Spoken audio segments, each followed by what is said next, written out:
All right. Good afternoon to everybody. We are so excited to have you here today. I'm going to take just a minute to let everybody get into the Zoom room. I think we just admitted all. So I want to make sure everybody has the opportunity to get in before we get started.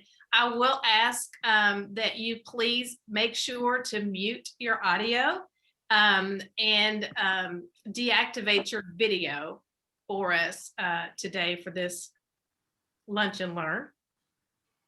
And it looks like we've got a good number of you guys in, so we're going to go ahead and get started. Again, good afternoon. My name is Stephanie Williams, and I am the president of the Women's Political Collaborative. On behalf of the board and our members, I welcome you to this lunch and learn with our Police Chief, John Drake. We are excited to have Chief Drake with us today. As the president of the collaborative, I do urge each and every one of you that are not currently members to become a member. We build our strength on our membership, and our membership allows us to continue to bring this programming and certain events that we have to the community. It's really simple to join. You can just go to wpctn.com and join us. We would love to have you as a member. We have exciting events and opportunities coming up. We've got next week, well, not next week, it'll be, I'm getting my weeks confused. It is going to be next week, week after next, I'm sorry. We've got a lunch and learn on February the 16th that will feature Judge Randy Kennedy, Amy Bryant, and Michelle Poss. They're all part of the probate court crew here in Nashville, Davidson County. And so they'll be talking about some really good information about matters relevant to probate court.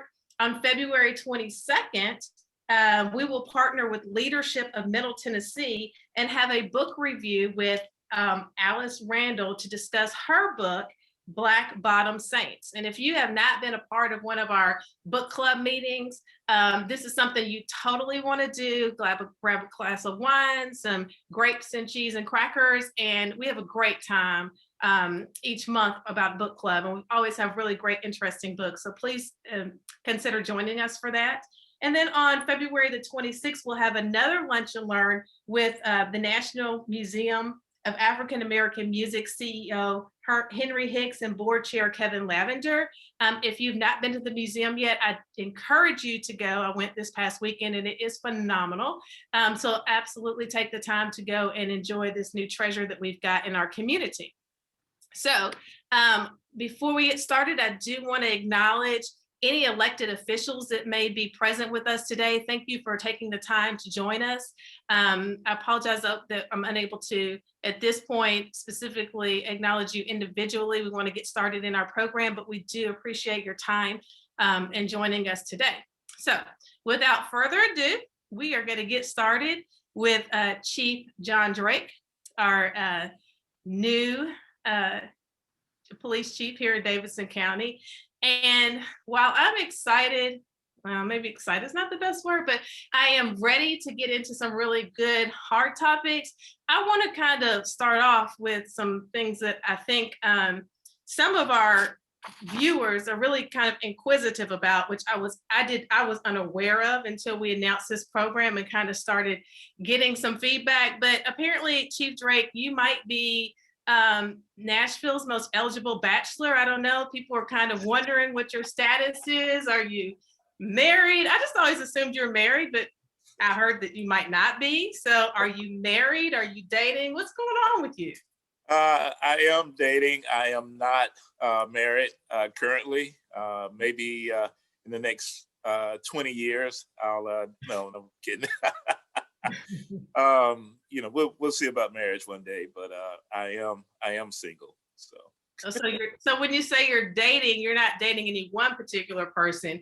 You're open to dating people, generally speaking. Are you in a committed relationship? No, committed one person. So all right. Yeah. Well, that's good to know. So we'll just monitor your Facebook status to see if that changes or anything like that, so that people can maybe reach out to you if they want to. I was ready to call Nashville Lifestyles and say, hey, we got Nashville's most eligible bachelor here. Let's get the spread going. It's time to get this done. But all right, well, hold off on that for now. Okay, all right. Tell us a little bit about your family. Do you I have any do. I have children? 3 children. They're all grown. I have a son. He's 34. I have a middle daughter who just turned 30, and then I have the baby girl who is 26 and just gave birth to my grandson about 3 years ago. Right. That they're still kind of hanging around the house a little bit, but pretty much all grown and gone. Home by myself most of the time. So they're doing well, and hope they kind of keep doing what they're doing. So Okay, that's awesome. Isn't being a grandparent the most fun experience? it really is. And I don't know if people saw the Channel 4 interview, but on Christmas Eve, I was with my grandson and we were in pajamas. They were red and black flannel. And I didn't know they was going to put this on TV, but people started blowing my phone up when they saw that. But they are great. Did you have a onesie on? I did. I Yeah. did. That is so much fun. It was. It really Yeah. was. Those are memories you just can't, I mean, they're priceless. You won't ever get them, can't do it again. So that's awesome. I totally agree. So you're from Nashville? I am. I'm born and raised. Grew up in East Nashville. Went to the public school system my entire childhood. I walked to school everywhere. I went to Meigs, Bailey, and East. Graduated in 1983. My seventh grade year was the only year I was bused, and that was to Bailey. The school system was set up different then. It was a feeder school. You went to Bailey, and then some students went to Meigs for the 8th grade, and then some went to Lytton. And so I graduated from East. I was a 3-sport letterman. I was won the honor of most successful, most outstanding in my class. I was nominated for actually 11 superlatives, and they told me I couldn't have all of them. I had to pick one, and so I picked most outstanding. That's awesome. And so now you said you were a 3-letter letterman. Did I say that right? Three Sport sport, Three three sport sport. letterman. So So what were the sports? I played football, I wrestled, and I ran track. I was the team captain in all three. Was a decent football player. Wound up going to MTSU to play football, but then after a couple of years, decided that I wanted to go to work. My father, growing up, was blind. My mom was disabled, and it was just time to kind of make some money for the family, and just made a choice to start going to work. And after a couple of years, I decided to put in for the police department, and the rest has been history. It's been a long time, but it's been history. Sounds like it. So Yeah. tell us a little bit, like, what are the differences as it relates to East Nashville, from when you grew up there and when you lived there to now? What do you see as differences, or how has it changed? It's totally it's different. When I grew up, East Nashville was although we had a very diverse school. I went to Ross Elementary, and it was pretty much it was kind of segregated along Main Street and Gallatin Road. On one side of Main Street and Gallatin Road, it was predominantly black, and on the other side, it was predominantly white. It was a country feel. It didn't feel like a big city. In fact, I had a dog when I was growing up, and we used to go to the Acme feed and seed store, which is now a world-class restaurant. But when I used to go to it as a kid, it had pigeons flying around inside, straw all over the floor.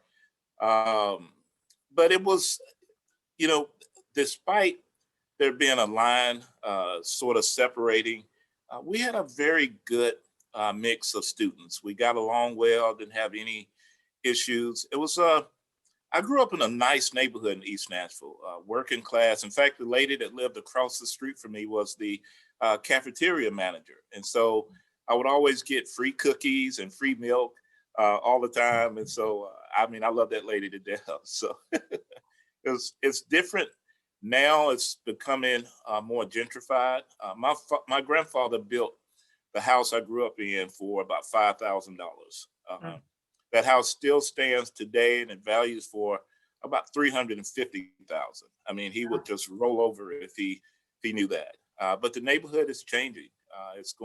It went from very good as a child to kind of changing to the times and sort of not so good things happening to going back to pretty nice. So what do you do in your downtime?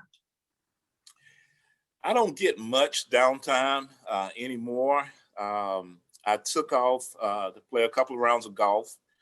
So I love playing golf. I didn't get to play any last year, so I surprised myself last week when I played. I hit the ball pretty decent. But one thing people really don't know about me is I love to cook, and I'm actually a pretty good cook. And Oh, I can cook anything, and it's not just grilling. I can um, for instance, I decided to go away from the family tradition. I cook on the holidays. So on Thanksgiving, I do the traditional ham, turkey, etc.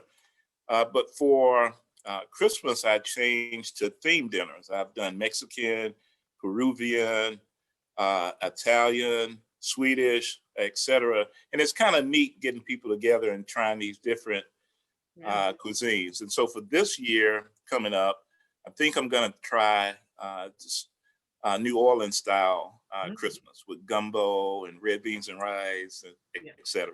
So, How do I get a seat at that table? oh, there you go.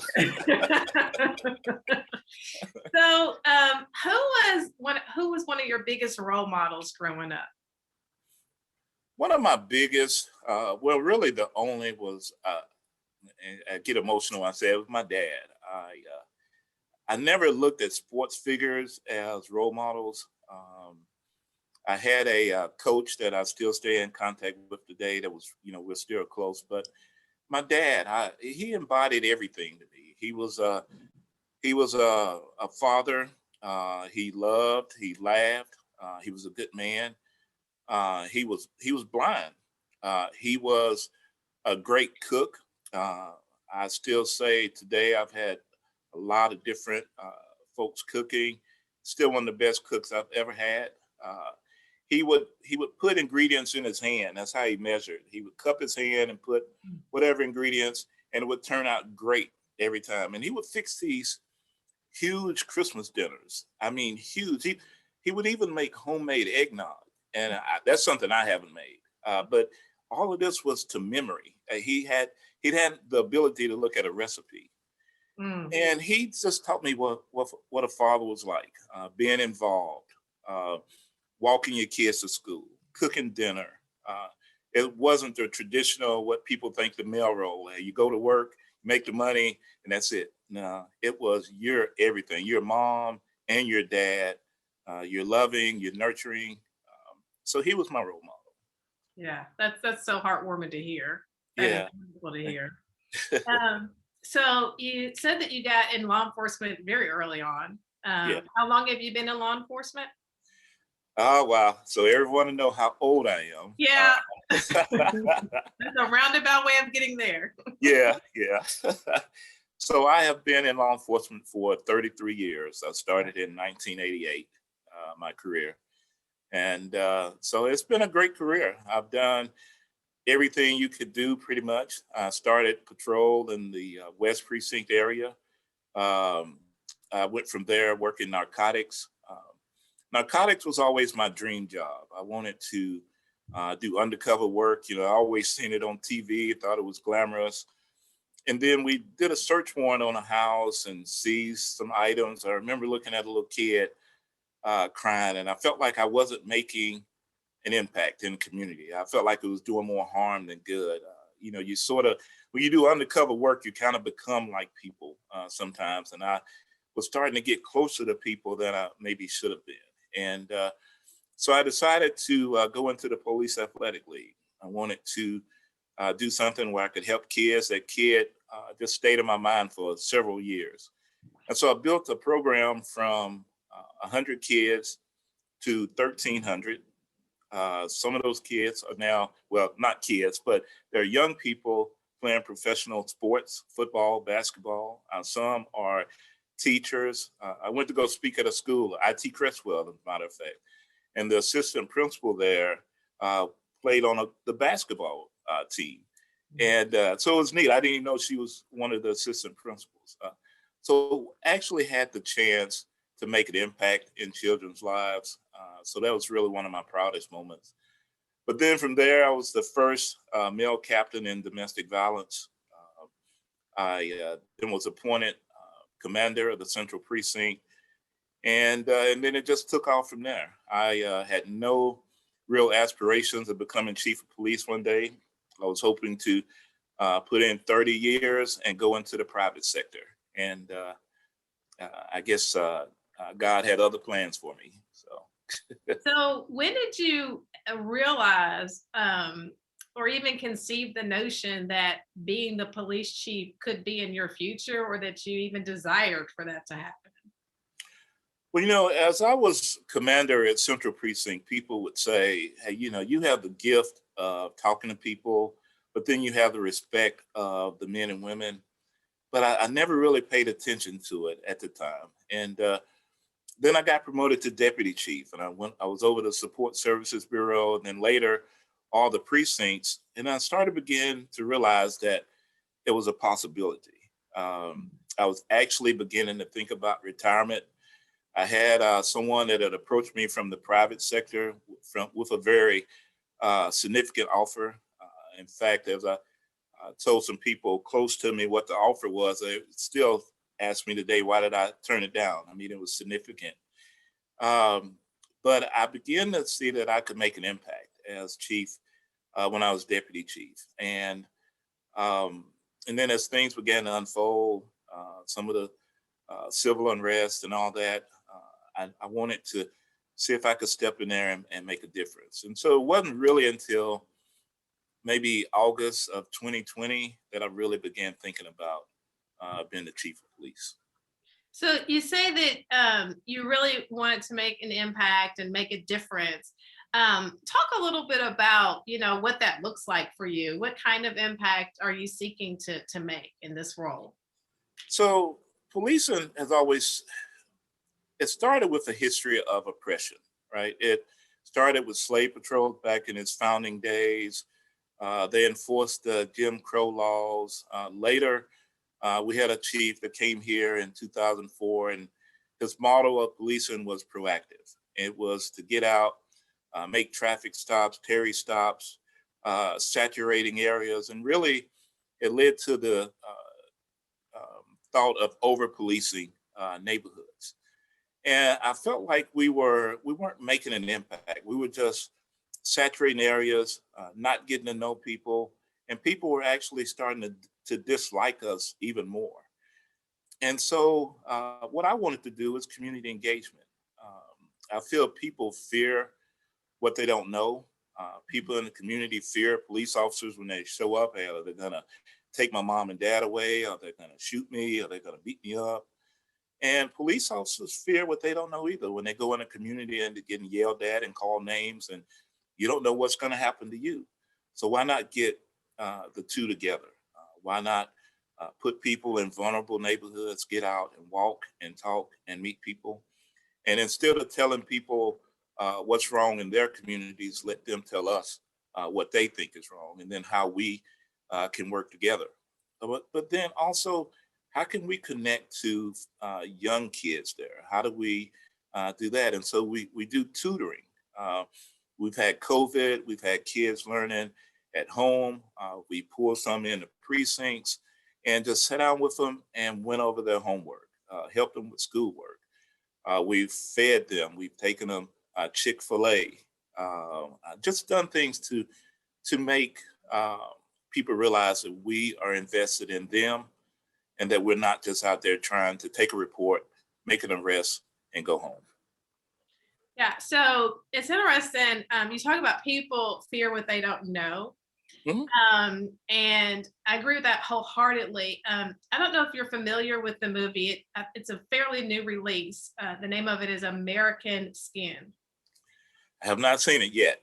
Okay, so I walked in the house yesterday, and it Mhm. was on. My boyfriend had it on. He was watching it, and so I probably saw about the last hour and some change of it. It has got to be one of the most compelling and impactful movies I have seen in a long time.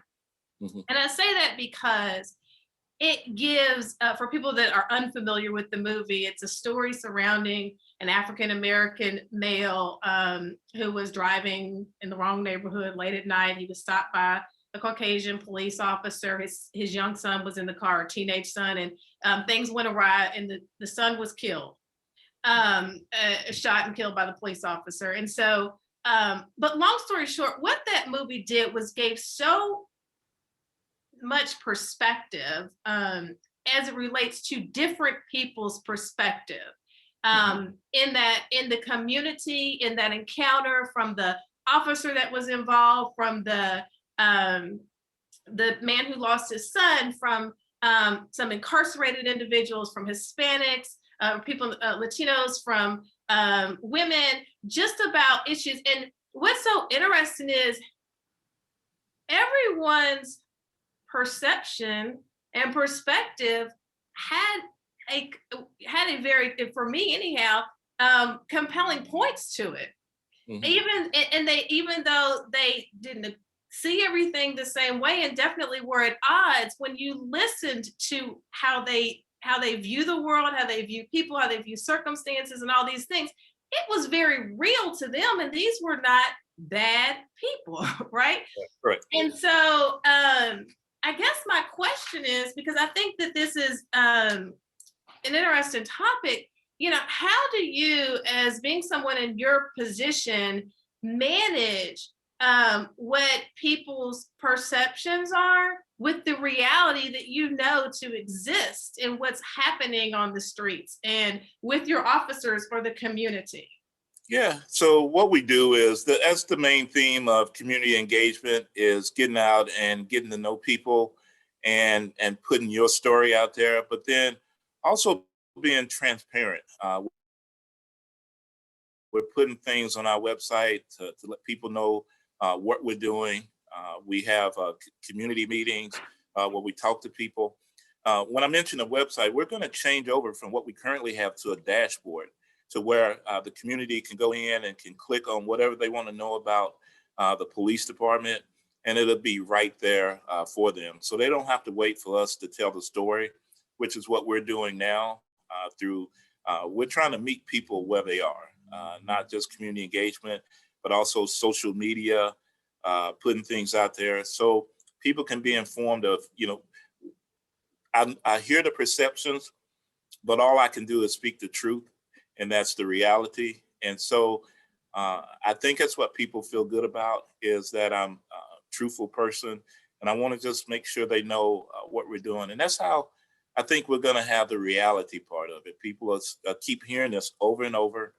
Uh, I tell people we're not perfect. Sometimes we're going to get it wrong, and we're going to hold those accountable who do get it wrong. But also, we want to talk about all the good that they do too, so people know, hey, there's a lot of good people in this profession. Yeah. That's Mhm. great. So, what would you say your biggest challenge is that you currently face as the police chief? I would say there's two challenges. The biggest challenge is the rise in violent crime. I think um, we're seeing more and more people around the country and here as well succumbing to gun violence, and that's definitely part of the approach that I'm working on now. But then also increasing the diversity within this department. Uh, we only have 24 African American females on the police department, 211 minorities, 156 women. And to me, that's unacceptable. I began promoting people at the deputy chief level. So now, for the first time, we have three African American police chiefs, myself, and two deputy chiefs. We have three other female executives on the police department, on the executive level. And so my goal is if we can recruit, I started a recruitment unit, pull people out of patrol, which is short, to proactively go after police officers, to be intentional about getting minorities and women into the police department. And then as we build that base, then we can promote through that base as well. And going back to violent crime, I hear, a lot of people that are concerned about license plate readers and things like that. But a lot of people are not talking about uh, what I think is a second pandemic that's going on here in the city and around the country is young African American men being killed. About almost 80% of our homicides are minorities. And so that's the whole concept of trying to get to engage people, but then also involve the community in some of these aspects. Uh, I had a media station ask me, "What am I going? Am I concerned about homicides?" And I said, "Absolutely." But it's the police departments around the country here as well get too much credit when the homicide levels are low, but then when they're high, you get too much blame. Mm. And I tell people it's a community effort. It's going to take the police department, the community, the clergy, the judicial system. It's going to take all of us coming together, and I have some thoughts on that. So. So what does that look like? Like, how do we coordinate the effort with all those different entities and members of the community you just discussed? Like, how does that come together?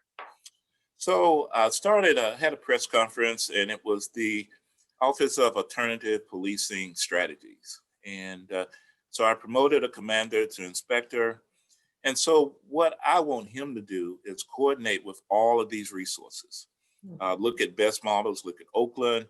I'm sending them to Memphis. I've talked to people in Baltimore and all over. And so what he's going to do is coordinate all of these resources, the community, the clergy, the DA's office, et cetera, and then look at focused deterrence. How do we do that? And then group violence intervention. But then also working with our school resource officers who I've repurposed under the Youth Services Division. And I want them to be not just security in schools, but more of like a social worker as well. So we're repurposing that. So identifying children that they see, because I know from my work in the Police Athletic League, those connections are still there today. When people see me, they still run up and hug me. Like I had some kids say, "Hey, Officer Drake, it's great to see you." They have no idea that I'm Chief Drake, and it doesn't matter to them. I'm still the person that they connected to years ago.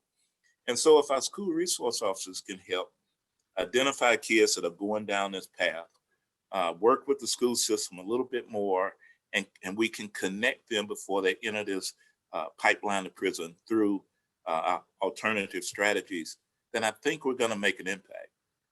We won't be able to save everyone. There's just some people you won't be able to do that with. But I think that's going to be promising to bring everyone to the table. And I got that concept when I was working in domestic violence. And that was, you can ask some of the experts about it, but domestic violence has always been good when they work together. But historically, when they first began, they all wanted the same thing. They wanted victim services, but to hold the offender accountable, but they were all competing for the same dollars. And so until they came together in coalitions and meetings, et cetera, they really had a lot more success when they came together. So why not have that same theory with alternative policing strategies? Yeah, so kind of feeding off of your sharing the dollars kind of thing, or competing for the same dollars. Yeah. Let's talk a little bit about what some may call a movement entitled defunding the police. Mhm. What does that mean to you? Because what I do understand is different people will interpret that very differently. They attribute a different meaning to it. So before we get too much into that topic, I would like to get an understanding of when you hear people talk about defund the police, what does that mean to you? What does that say to you? All right. So when people say defund the police, the way I view it as we're going to shift some of your resources financially over to social services and let them handle what they think police officers shouldn't respond to. I counter that with about about 91% of our budget is personnel. And so as we began shifting any type of monies to social services, we have to lay people off. We're allocated to have 1,511 officers. We have 1,350. For a city our size, we need to have about 1,800 officers. So we're really short as it is. If we have to lay people off, then it's going to make the city, I feel, unsafe. So I look at the movement as someone said, "Hey, let's defund the police," and people got on that bandwagon to where I think people should say, "Let's find more resources for some of these other programs and see how we can build them up, and over time see if they can handle some of our load." Because right now, I don't feel they can, if that makes sense. Sure. Well, and it does sound like, in your response a little while ago, that some of the ideas you have would maybe within the department itself, the police department itself, mandate maybe a different allocation of resources in different areas to provide some of the things to the community from the department that you were talking about doing. Mhm. Yeah, I want the police department. Historically, I said police departments they're not in social services style work, but we actually are. I talked to Mental Health Cooperative and to see if they could handle the workload of taking our crisis intervention. And they said they couldn't. They preferred to have the co-response model, which in turn I prefer as well. I think the co-response and having mental health experts with the police department responding to calls is going to be the approach. I don't think we need to divert at this time any type of funding away from the police department for social services. So I remember reading shortly after you were officially the police chief versus the interim, that you entered into a memorandum of understanding with the Community Oversight Board. Yeah. Or the department did. Tell us a little bit about that memorandum. So for whatever reason, for 2 years, they had tried to get an MOU signed, an agreement, one, to be able to investigate officers' misconduct, but then also to oversee, have oversight procedures within the police department. From the very first day, I looked at, there were over 130,000 people that voted for Community Oversight Board. And for me to do anything differently would say that I don't support the 130,000 people that valued the work of the COB. And so from there, I wanted them to be able to have access to our records, our files, to be able to subpoena officers, to investigate them, to come out to crime scenes, to have the authority to walk through, just like our Office of Professional Accountability, to feel like they're part of the department and they have every right to use every tool in their toolbox to try to look for any type of misconduct. It builds trust in the community because people that may not trust a police investigation will trust the Community Oversight Board. And it just adds to legitimacy of the agency. And so I wanted to get that done and give them full rights. And we did it relatively quickly. Yeah, it was very quick. I remember that. Mhm. I have a question that came in prior to the session today that I want to ask you about. Someone wrote in that they wanted to get information about the department's efforts to ensure that victims' constitutional rights are upheld through the department's working role in the criminal justice process. In particular, they're asking, how are victims informed of their rights after a crime has occurred, and what resources are available to victims through the department initiatives or community partnerships? So we have victim services, and also when officers respond to scenes and they take reports, they give people a card, and the card has what your rights are, the rights to a report being made, the rights to prosecute, where you need to go, If you're involved in a domestic situation, we have a Vine brochure to tell you what all you need to do as far as that goes, that you can seek counseling, you can seek order protection, etc. So we provide all of that on the initial response. But then also once they are contacted by a detective and they go to that next layer, they're given those rights as well. This is what you can expect. This is what you're entitled to. And so we try to ensure on several different layers that they're informed moving through the process. So you did talk about that earlier in your career, you spent time working with juveniles. Mhm. And so obviously, sadly, I don't think there is a day that goes by that we don't see something in the news where we see crimes and even violent crimes being committed by juveniles. And Mhm. that's a really big soft spot for me because I have a book club with a couple of my colleagues that we do with the kids down in the juvenile detention center. Nice. Okay. And so once a month, we give them a book and we go down there and we talk about it. And what I find is these kids are really bright kids. I mean, they are really bright. I mean, I guess they're in a controlled environment in that center, obviously, but they have a lot to contribute. They've got a lot of perspective. They're very different than what we would see on TV. And so it's heartbreaking. What do you find that some of the biggest hurdles are as it relates to juveniles and juvenile crime? And as a follow-up question, how can we in the community interact with the department or with these youth in general, to try to get them on a better path or keep them off even getting on the wrong path? Well, there's several hurdles that I see, and the first and foremost is the laws. I feel as we've had communication with a lot of juveniles that's been in trouble, they feel like some said that they didn't feel like they were getting in trouble until they were in big trouble, and they felt like they were being let off the hook. And I think we, one, I need to hold juveniles more accountable. But two, we need to look at more resources for juveniles. I think we also need to look at trying to intervene in some of these families.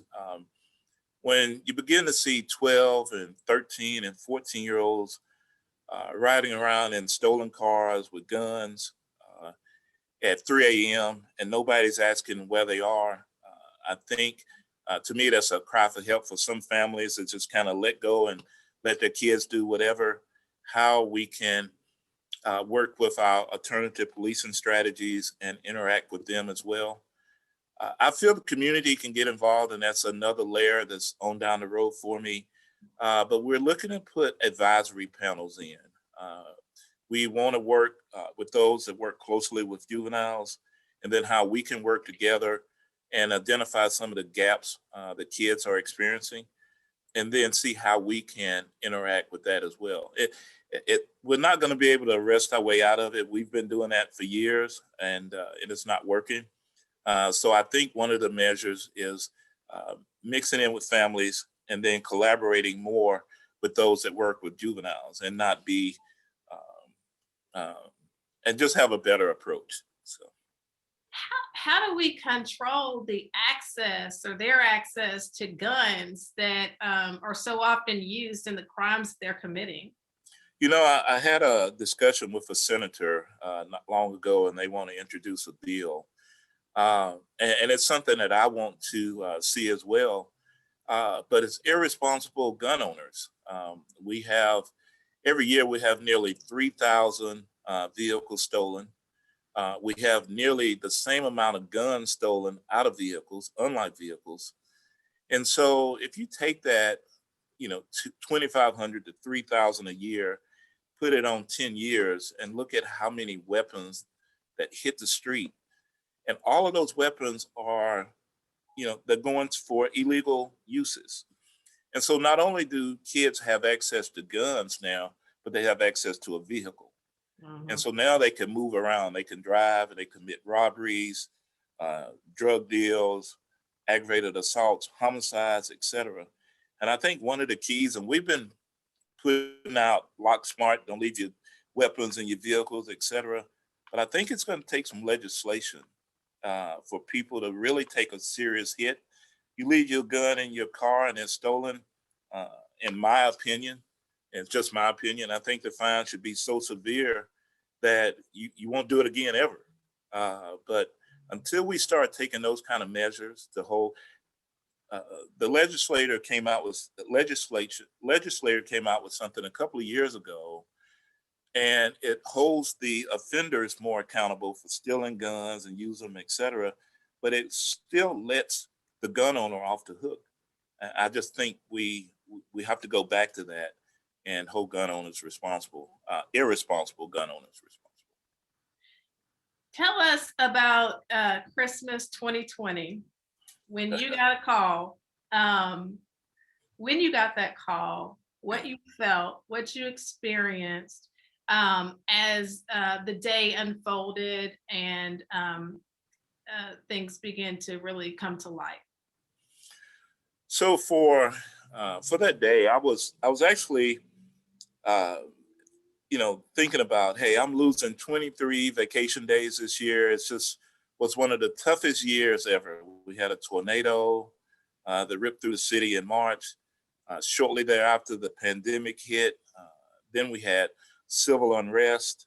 Uh, as that began to dissipate, then we had COVID just continued to just hit us hard.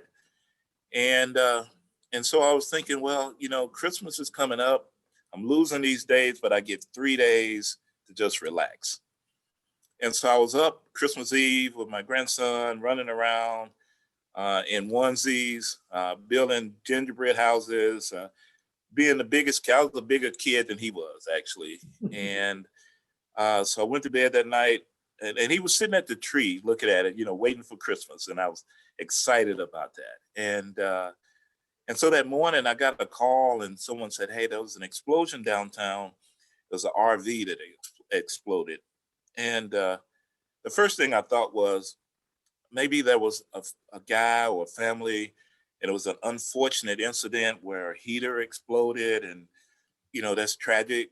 And then I got a second call from Don Aaron, and he said, hey, if uh, there's an explosion and it was intentional and there's a lot of damage. And I remember laying there for just a few seconds, staring at the ceiling and thinking, I know this is not happening, but I got to get down there and see what's going on. So I immediately took a quick shower, hopped in my uniform, and I hightailed it downtown. And it looked like someone had dropped a bomb out of an airplane. I mean, it was debris everywhere, shrubbery, cars on fire, water spraying everywhere, glass as far as you could see out of windows. And I was like, wow, what happened? And then laying there beside me was a piece of a body part. And I was like, this is unbelievable. And I immediately began thinking, if are we under attack? So I called the Tennessee Highway Patrol, said, hey, can you guys get out, check state assets, make sure no state buildings are being targeted. I called our people, hey, make sure no local buildings are being targeted, courthouse, et cetera. Then I talked to our federal partners, and it was just chaotic at first.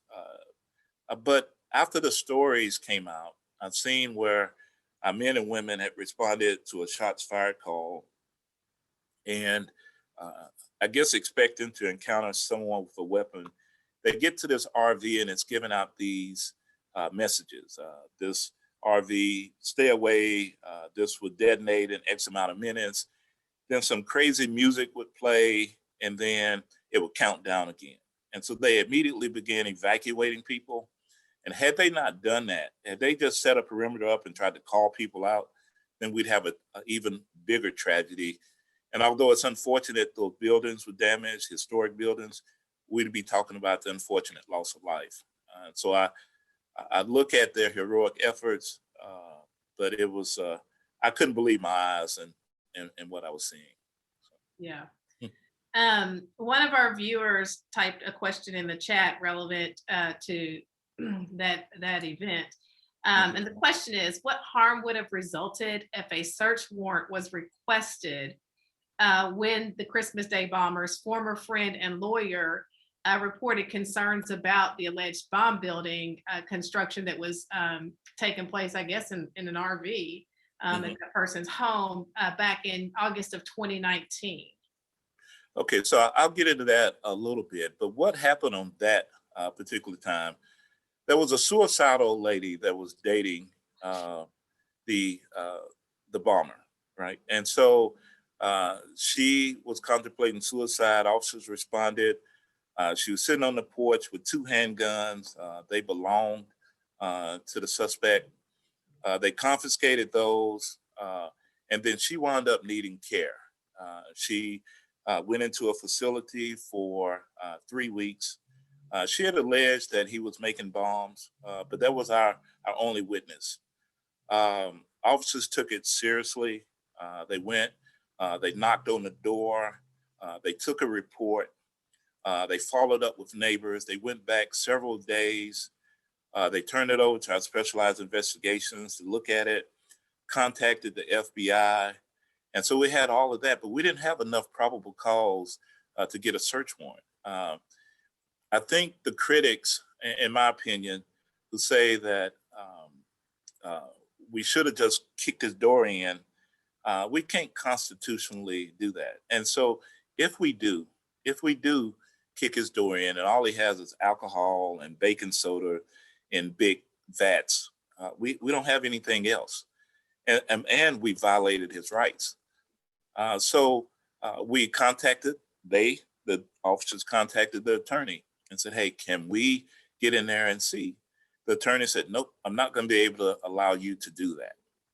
So at what point, what do they have after that? And so that's why I wanted to convene the committee for the after action report, have Ed Yarborough, former U.S. attorney, Jill Fitcher from the Community Oversight Board, Jennifer Gamble from the council, and plus a couple of our deputy chiefs uh, there to investigate, to call in any and everyone they want, talk to any expert to see if there was any gaps, if there was anything that we missed. CNN even talked to people and they said, hey, it wasn't any more we could have done unless we violated someone's rights. So, Um, Another viewer wrote a question about the license plate cameras. yeah. Yeah. Which has been a topic of conversation off and on in our community for a little while now, and I would say it's there are definitely people for and against that. Mhm. Talk a little bit about that in terms of your thoughts. Is it helpful to the department? Does it uh, is it kind of maybe putting the community in a place where we may, be infringing, there may be an infringement on privacy or, even getting into over policing and things of that nature? What are your thoughts as it relates to that? I'm all for license plate readers. I don't think it leads to over policing. I think it leads to us being more efficient and not violating any rights. We have almost 3,000 vehicles stolen every year and nearly the same amount of guns. And these people who are stealing these vehicles and guns are out riding around committing crimes. We don't know who they are unless we pull them over for some type of traffic offense and then later determine, hey, the car is stolen. And upon that, you have a stolen gun. But if you have license plate readers, it's going to notify that this stolen car has just crossed that license plate reader and where it is. And it's going to help us with crime. I'll give you an example. Yesterday, we had the 15-year-old that was shot and killed. And we had a concerned neighbor who saw a suspicious vehicle. He wanted it checked out. So he called in this suspicious vehicle, gave the tag. Later, we saw with the suspects got into this vehicle, and so it was real license plate reader. It was a human eye. But what if we had that in other places where these crimes are being committed? Where we had a homicide at the Shell gas station on Cane Ridge, when the suspects pulled up, robbed, and killed someone and drove off. or other areas, it would help tremendously. The Caitlin Kaufman murder on I-440, Mm. we had absolutely nothing. We were developing information until we put out a ransom. Hey, this is a reward if you have any information, and it went up to about, I think, $65,000. And that's when someone said, "Hey, I know where the gun is, and I know, et cetera." But if we had license plate readers, it would make our job so much easier. THP, Tennessee Highway Patrol, already has it. Mount Juliet PD, they're getting stolen cars and guns out of Nashville all the time. So it's not a violation of rights. We already have that information. If we are going to pull you over, we have that in the tag information to run you. And so I think having license plate readers is a lot more efficient. I really do. So what philosophy would you say that you employ as a police chief? My philosophy is to be fair, to be impartial, to police with integrity. And that means doing the right things at the right times, even when no one's looking. I see around the country these incidents that unfold, and I see a sense of urgency. I see officers escalating situations by uh, being quick. I've told officers to slow down, to de escalate, to lose that sense of urgency because time is on our side. Uh,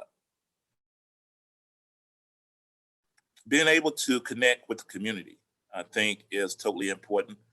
So people can see that we're human, but they also see that we care about them. I think that's going to be important. That's what I've been pushing for. The men and women are receiving it well. They actually like it. They actually like being out in this role of meeting people and being a friendlier police department than coming in and being doing the dragnet approach. Nothing but the facts, and that's it. I don't want to talk to you about anything else. That's not the way I want to do it. Do you find that the community engagement both allows the community to be more comfortable and familiar with the department, but also allows officers in the department to gain new insight and perspective that makes them a little more sensitive maybe to people in the community that impacts how they do their job differently? Absolutely. I think as people get to know people, they value people as people and not just some subject of an investigation or some subject of a call, but actually a person. And so even as they go through recruit training, we started sending them to the Civil Rights Museum at the public library downtown to learn about the history of Nashville, how to interact with certain people. I grew up here. My folks did. I tell people all the time, my dad was one of the ones that had to sit at the back of the bus or go in the back of a restaurant to get their lunch and those kind of things. But to actually respect people for who they are, I think is vitally important. That's why I've been pushing it really hard as well. Um, because growing up, I wanted to make when people would come to my elementary school and an officer, they would always like have me stand up and put the handcuffs on me, and I thought it was funny and cute and all that, and it was. But then I look back at it now, and I think, why me? Uh, why not somebody else? And so I want to just make sure they get to know people and respect people and treat people how they should be. As an African American male that is the police chief of Nashville, how much do you think representation matters for people to see you in this position? I think it matters a lot. I've been out in the community and people are like, this is absolutely great. People that want to take pictures. I was at my doctor's office and this one lady wanted to take a picture just to show people. I've had people call me to say, hey, being a police department is pretty cool. We got a cool police chief. And I'm like, okay, they're talking about me. And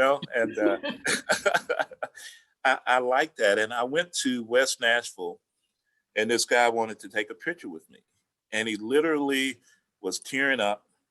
And he said it was just a great moment for him to take a picture with me because he felt like that he had a chief that looked like him, but very approachable. I'm very approachable. I'll talk to anybody. And he came up, gave me a handshake, and just automatically embraced me and wanted to take a picture, and he's crying. So I think representation matters. I think people see that we're going to we're changing things, and we're trying to connect a lot more. What do you want to be remembered for when your tenure is completed as the police chief and the department as a whole?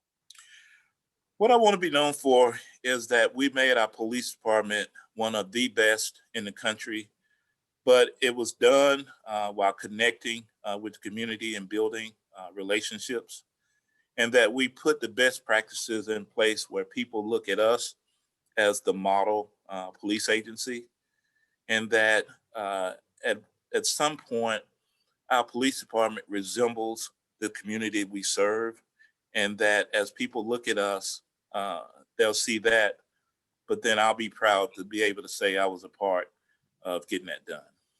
Yeah, that's beautiful. Thank you so much for your time and for joining us today. Thank you all out there who joined us today. If any of you tuned in late, I do want to let you know that Chief Drake is spoken for. He's in a committed relationship. But he'll keep us posted if that changes.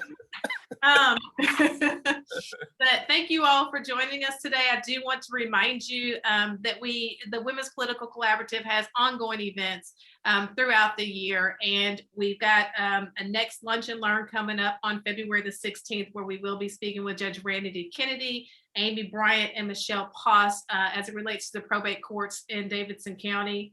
And so we are thankful to have you guys here. Thank you so much, Chief Drake. I know you are a busy man. You've got plenty to do, but you've taken the time to spend with us today. And I would have to say that this also probably is another one of your community outreach events where you've been able to connect with people. I think you're so personable. We wish you the best in your position, and we're here to support you. Thank you for everything. Thank you so much for having me.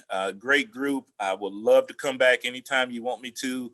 And you're a great moderator, so I love that. So you make it easy. You smile, you make me smile, so it's all good. So. Thank you. Everybody have a great afternoon. Have a great weekend. Take care. Too. Thank you. Bye.